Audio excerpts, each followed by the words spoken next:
नमस्कार दोस्तों, कहानी क्राइम चैनल पर आपका स्वागत है। एक महिला वकील रोजमर्रा की तरह अपनी कचहरी में जा रही थी। अचानक से उस महिला को किसी ने किडनैप कर लिया। ये बात जब उसके घर तक पहुंचती है तो घर वाले परेशान हो जाती है। कचहरी में उसके साथी वकीलों को भी इस बात का पता चल जाता है, लेकिन पुलिस की तरफ से कोई ठोस कार्रवाई नहीं हो रही थी। इसी बात को लेकर बड़ी संख्या में लोग धरना प्रदर्शन शुरू कर देते हैं। उनकी एक ही मांग थी कि महिला अधिवक्ता को जितनी जल्दी हो सके हमारे सामने लाया जाए। एक तरफ धरना प्रदर्शन चल रहा है और परिवार का रोष चल रहा है, तो दूसरी तरफ एक सिपाही जिसकी उम्र 50 साल से ज्यादा थी, वो अपने साथ एक लाश को लेकर 1-2 किलोमीटर रही लगभग कई 100 किलोमीटर का सफर तय करता है। कभी दिल्ली, कभी आगरा, कभी लखनऊ, कभी गाजियाबाद, इस तरह से घूम रहा है। मीडिया तक ये बात पहुंचती है कि एक सिपाही की पोटली के अंदर लाश रखी हुई है, तो ये मामला बहुत ही ज्यादा सुर्खियां बटोर लेता है। अब हर किसी की जुबान पर एक ही सवाल था कि आखिरकार पोटली के अंदर किसकी लाश है और मामला क्या है। उधर दूसरी ओर लोग ये भी चाहते थे कि महिला वकील जितनी जल्दी हो सके उतनी जल्दी बराबर हो जाए। राज जब खुलते हैं तो ऐसी बातें सामने आती है जिसको सुनकर इंसानियत भी शर्मसार हो जाती है। कई बार ऐसे रिश्तों पर भी विश्वास करने का मन नहीं करता जिनके लिए लोग बगावत पर उतर आते हैं, और ऐसे ही एक लड़की ने बगावत की थी और बगावत का जो अंजाम होता है वो इतना भयानक होगा किसी ने सोचा भी नहीं था। आज की सच्ची घटना उत्तर प्रदेश के जिला गौतम बुद्ध नगर से है। इसी जिले का एक गांव है नगरी वाजिदपुर। वहां का रहने वाला राजू उर्फ राजकुमार है। उसके पड़ोस में एक लड़की रंजना शर्मा, जो कि बहुत खूबसूरत, इंटेलिजेंट और बहुत ही समझदार लड़की होती है, वो रहती थी। इन दोनों को एक दूसरे से प्यार हो जाता है। रंजना शर्मा का जो परिवार है उसमें सभी बहुत पढ़े लिखे लोग हैं और अच्छे लोगों में उनकी गिनती होती है, मगर राजू की गिनती अच्छे लोगों में नहीं होती। इसलिए दोनों परिवारों के बीच में टकराव की स्थिति बनी रहती है। और लड़की ने अपनी माँ कमलेश से जिद कर ली थी कि जीऊंगी तो राजू के साथ, उससे अलग मैं नहीं रह पाऊंगी। रंजना की माँ ने, उसके पिता ने, उसके भाई ने और कई लोगों ने समझाने की कोशिश की कि तुम जो फैसला ले रही हो वो गलत है। गलत इसलिए है क्योंकि राजू उर्फ राजकुमार नोएडा का हिस्ट्री सीटर माना जाता है। उस पर एक के बाद एक लगातार मुकदमे दर्ज होते जाते हैं। वो घर पर कम और जेल में ज्यादा रहता है, लेकिन जब भी जेल से छूटकर आया करता था तो वो रंजना से जरूर मिलता था। रंजना उसको बेहद प्यार करती थी, इसलिए उन दोनों ने अपने घर वालों की मर्जी के बगैर शादी कर ली। शादी करने के बाद खुशी खुशी दोनों साथ रहने लगते हैं। उनके परिवार में सब कुछ ठीक चल रहा था, बच्चा भी पैदा हो जाता है, लेकिन आए दिन राजू घर पर कम, जेल में ज्यादा रहता था। इसी बात को लेकर रंजना बहुत ज्यादा परेशान थी। रंजना ने अपनी पढ़ाई को बीच में छोड़ दिया था, मगर अपने पति के लिए, अपनी मोहब्बत के लिए उसने पढ़ाई को फिर से शुरू किया।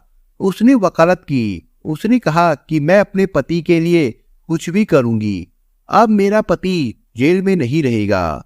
आए दिन पुलिस उन्हें किसी न किसी झूठे मामले में फंसा देती है। रंजना कहती है कि पुलिस अगर एक बार किसी को फंसा दे तो उसके बाद उस पर मुकदमे लगने शुरू हो जाते हैं। उसकी हिस्ट्री खराब हो जाती है, इसलिए उसका पति हिस्ट्री सीटर बन चुका है। ऐसा रंजना शर्मा मानती थी, लेकिन पुलिस ये मानती है कि वो जो भी कर रही है सही कर रही है, क्योंकि राजू उर्फ राजकुमार हिस्ट्री सीटर है, बहुत बड़ा क्रिमिनल है। इसी दौरान उसको दूसरा बच्चा पैदा हो जाता है।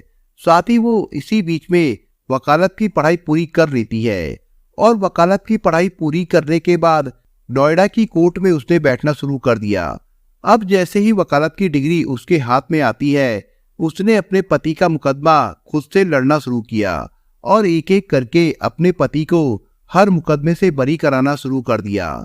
और बरी कराते कराते ऐसा लग रहा था कि वो बिल्कुल पूरी तरह से फ्री हो जाएगा। अब वो अपने घर में ही रहेगा, अपनी पत्नी के साथ, अपने बच्चों के साथ, और जैसी जिंदगी वो जी रहा है वैसी जिंदगी अब उसकी नहीं रहेगी। बल्कि एक अच्छी खुशहाल जिंदगी जिएगा। रंजना शर्मा यही चाहती थी कि सब ऐसा ही चलता रहे, मगर फरवरी 10, 2008 को एक बड़ी डकैती पड़ जाती है। डकैती नोएडा में पड़ती है तो उसकी पुलिस जांच पड़ताल करती है। जांच पड़ताल करने के दौरान ही एक नाम सामने आता है, राजू उर्फ राजकुमार का। उसके खिलाफ सबूत जुटाए जाते हैं, उसके पास हथियार भी पाए जाते हैं और सचमुच डकैती का वो हिस्सा बना था। अब रंजना शर्मा वाकई बहुत परेशान हो चुकी थी, बहुत दुखी हो चुकी थी कि उसने पति को सुधारने की क्या कोशिश नहीं की, मगर रंजना शर्मा की जो मेहनत थी वो बेकार नहीं जाने वाली थी। उसने एक बार फिर अपने पति का मुकदमा लड़ा और कोर्ट में जाने के बाद उसने बस जमानत की अर्जी दी तो उसके पति को जमानत मिल जाती है। और जब जमानत मिल जाती है तो उसका पति बहुत ज्यादा खुश होता है। साथ ही उसकी चर्चा पूरी कचहरी में होने लगती है कि अगर वकील हो तो रंजना शर्मा जैसी हो। उसने अपने पति के हर एक मुकदमे को न केवल खत्म कराया बल्कि उसकी खोई हुई इज्जत भी वापस दिलाई। अब जहां देखो वहीं रंजना शर्मा की तारीफ होती थी। तारीफ होते होते गांव पहुंच जाती है और तब लोग राजू से कहते थे, राजू तुम बहुत नसीब वाले हो कि तुम्हें इतनी अच्छी पत्नी मिली है। वाकई ये तारीफ की हकदार थी। और एक दिन ऐसा आता है जिसकी कल्पना किसी ने नहीं की थी। 3 अप्रैल 2008 का दिन था जब रंजना शर्मा अपने घर से कचहरी के लिए निकली थी और कचहरी के गेट से ही अचानक से गायब हो जाती है। मगर जब गायब होती है तो गायब होते होते वो अपनी माँ कमलेश को एक फोन कर देती है कि माँ मुझे कुछ लोगों ने पकड़ा हुआ है, मुझे बंधक बनाया हुआ है और ये लोग मेरा किडनैप करके मुझे लेकर जा रहे हैं। इसके बाद माँ दौड़ती हुई थाने पहुंचती है और थाने जाने के बाद वो कहती है कि मेरी बेटी का किडनैप हो गया है। 3 अप्रैल को किडनैप हुआ था। 3, 4, 5, 6 इस तरह से एक एक करके दिन गुजरने लगते हैं, लेकिन पुलिस की तरफ से इस मामले को शायद इतनी गंभीरता नहीं दी जा रही थी। इसी बात को लेकर घरवाले पुलिस पर दबाव बनाने लगते हैं। साथ ही कचहरी में आए दिन हड़ताल शुरू हो जाती है और बड़ी संख्या में वकीलों ने ऐलान कर दिया था कि अगर रंजना शर्मा नहीं मिलती है तो वो लोग धरना प्रदर्शन करेंगे और किसी भी कीमत पर उन्हें रंजना शर्मा वापस चाहिए। पुलिस पर प्रेशर बनता है तो इस इलाके के एसपी प्रबल प्रताप सिंह वकीलों से रिक्वेस्ट करते हैं। उनसे कहते हैं कि मैं जल्द से जल्द कोशिश करूंगा रंजना शर्मा को बरामद करने की, हमें थोड़ा समय दे दे। जिस थाने में मुकदमा दर्ज कराया गया था गुमशुदगी का, वहां की कई टीमें बनाई जाती है लेकिन फिर भी सफलता नहीं मिलती है। आखिरकार कुछ पुलिस वाले सीधे पहुंच जाते हैं कचहरी में और कोर्ट में जाकर अलग अलग लोगों से बातचीत करने की कोशिश करते हैं कि जिस दिन यानी कि 3 अप्रैल को जैसे ही रंजना शर्मा कचहरी पहुंचती है तो किसी ने उसको देखा था। जब अलग अलग लोगों से पूछताछ करते हैं और उसका फोटो लोगों को दिखाते हैं तब एक व्यक्ति जो कि छोले कुलचे बनाया करता था, उस व्यक्ति ने कहा कि मैंने रंजना दीदी को देखा था अपनी आंखों से और उसको एक गाड़ी में कुछ लोगों के द्वारा ले जाते हुए देखा था और गाड़ी में ले जाने वाला कोई और नहीं बल्कि उसके पति का छोटा भाई था। राजू का छोटा भाई क्यों लेकर जाएगा, इस बात की पड़ताल करने के लिए पुलिस राजू के पास जाती है।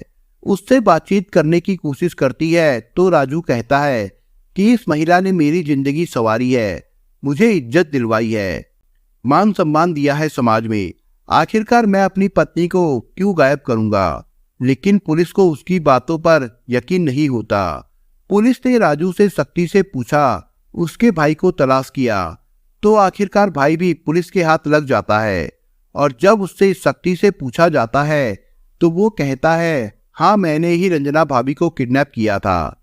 जब वो इस बात को स्वीकार कर लेता है तो कहीं ना कहीं पुलिस के लिए प्राइम सस्पेक्ट कोई और नहीं होता बल्कि राजू उर्फ राजकुमार होता है, जो कि पहले से हिस्ट्री सीटर था और कई बार जेल भी जा चुका था। पुलिस उससे जब सख्ती से पूछताछ करती है तो वो स्वीकार कर लेता है कि मैंने अपनी पत्नी को मार दिया है और उसके शव को पलवल के पास एक गांव के जंगल में ले जाकर जला दिया है। पुलिस जब ये बात सुनती है तो सन्न रह जाती है। फिर नोएडा पुलिस मौके पर जाती है और उस इलाके की जब जांच करती है तो वाकई वहां पर आग लगी हुई थी और एक लाश पड़ी हुई थी। लेकिन ये पूरी तरह से गल चुकी थी। उसके जो भी अवशेष बचे थे उसको एक गठरी में पैक करके लाया जाता है और जिम्मेदारी दी जाती है लगभग 55 साल के एक सिपाही रतन सिंह को। तुम्हें इनका पोस्टमार्टम कराने के लिए सीधा मॉर्चरी पहुंचना है, लेकिन वहां पोस्टमार्टम करने से इनकार कर देते हैं कि इसका पोस्टमार्टम यहाँ नहीं हो सकता, इसे आप लेबोरेटरी आगरा लेकर जाओ। वो अपने अधिकारियों को इसके बारे में बताता है तो उसके अधिकारी उसको आदेश देते हैं कि ठीक है, तुम इसे लेकर आगरा जाओ।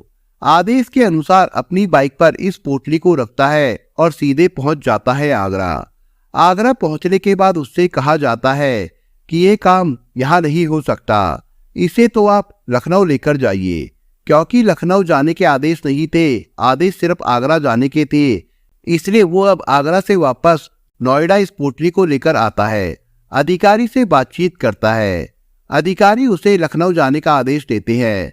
फिर बाइक पर वो पोटली को रखता है और लंबा सफर तय करके लखनऊ पहुंचता है। लखनऊ पहुंचने के बाद उनसे कहा जाता है कि जब तक गाजियाबाद पुलिस हमारे पास लेटर नहीं देगी तब तक हम इसकी कोई जांच पड़ताल नहीं कर सकते। फिर वो पोटली को अपनी बाइक पर रखता है और सीधा नोएडा आता है। नोएडा आने के बाद अधिकारियों से बातचीत करता है। अधिकारी उसे लेटर तैयार करके देते हैं और फिर वो उस लेटर को लेकर वापस लखनऊ जाता है। इस भागा दौड़ी का सिर्फ एक ही मकसद था कि उस लाश का डीएनए सैंपल लिया जा सके और ये पता किया जा सके कि वो लाश सच में रंजना शर्मा की है या फिर किसी और की है।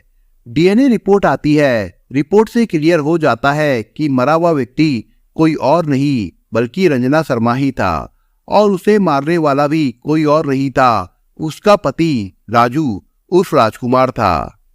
ये बात जब लोगों को पता चलती है तो लोगों को बड़ी तकलीफ होती है कि आखिरकार कोई व्यक्ति अपनी पत्नी के साथ ऐसा कैसे कर सकता है, जिसने अपने परिवार से समाज से बगावत की और बगावत करने के बाद गैर जाति के युवक से शादी करने के बाद घर बसाया, 2 बच्चे भी हुए और अपने पति को मान सम्मान दिलाने के लिए उसने ग्रेजुएशन के बाद वकालत की पढ़ाई की और पढ़ाई करने के बाद उसको बार बार जेल से छुड़ाती रही। इतना सब कुछ करने के बाद जब राजू से पुलिस पूछती है तो वो बताता है कि मेरे मान सम्मान को लगातार ठेस पहुंच रही थी।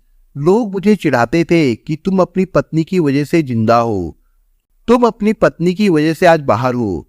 तो मैं इन तानों से तंग आ चुका था और यही कारण था कि उसने अपनी पत्नी का किडनैप कराया और उसकी हत्या करने के बाद उसके शव पर डीजल डालकर आग लगा दी। उसके बाद मामला कोर्ट में जाता है। कोर्ट में जाने के बाद इस राजू उर्फ राजकुमार को आजीवन कारावास की सजा मिलती है। इस मामले की पैरवी रंजना का सगा भाई अंशु शर्मा और उसकी मां कमलेश शर्मा कर रही थी और ये दोनों माँ बेटा मिलकर बड़ी ईमानदारी के साथ अपनी बेटी को इंसाफ दिलाने के लिए लगातार कोशिश कर रहे थे। मगर एक दिन ऐसा भी आता है जिसकी वाकई किसी ने कल्पना नहीं की थी। वो दिन था 25 अगस्त 2011 का। उस दिन राजू का उसके साले अंशु से आमना सामना हो जाता है। वो स्ट्रीट सीटर तो था ही, आजीवन कारावास की सजा भी भुगत रहा था, लेकिन उसने कहा कि मैं तुझे मार दूंगा, क्यों पैरवी कर रहा है। इस बात पर अंशु इतना ज्यादा डर जाता है, इतना भयभीत हो जाता है कि वो घर जाकर अपने ऊपर आत्मघाती हमला कर देता है और उसकी मौत हो जाती है। ये बात उसकी माँ जानती थी। उसकी माँ ने इस मामले की एक तहरीर दी और मुकदमा दर्ज कराया। एक और मामले की सुनवाई होती है, यानी कि पहले बहन मर चुकी थी रंजना और फिर भाई अंशु मर चुका था। इस दौरान पूरा परिवार बुरी तरह से टूट जाता है। 2014 में एक बार फिर से जब भाई का केस कोर्ट तक पहुंचता है तो जज साहब पुराने वाले मामले को देखते हुए और 27 साल की सजा उसे इस मामले में देते हैं। जब ये बात अखबारों में टीवी पर आती है तो वही कहानी पोटली वाला एक बार फिर से सुर्खियों में आ जाता है और ये किस्सा भी आता है कि एक बहन के गलत फैसले से न केवल उसकी जिंदगी खराब हुई बल्कि उसके भाई की भी जिंदगी खराब हो जाती है। साथ ही रंजना के दोनों बच्चों की जिंदगी भी खराब हो जाती है। रंजना जैसी बहादुर लड़की ईमानदारी से काम कर रही थी। सारे मामले में उसने अपने पति को बरी करा दिया था। उसके साथ ऐसा होना बहुत दुखदाई था। राजकुमार आज भी सलाखों के पीछे अपनी जिंदगी बिता रहा है। शायद उसको जेल से बाहर निकालना ही नहीं चाहिए था। शायद रंजना शर्मा को आगे आना ही नहीं चाहिए था। दोस्तों, इस कहानी के बारे में आपके विचार क्या है, हमें कमेंट बॉक्स में जरूर बताएं। और दोस्तों, अगर आपको हमारा काम पसंद आया हो तो वीडियो को लाइक शेयर जरूर करिए। और अगर आपने अभी तक चैनल को सब्सक्राइब नहीं किया हो तो जाने से पहले चैनल को सब्सक्राइब जरूर करिए दोस्तों। धन्यवाद।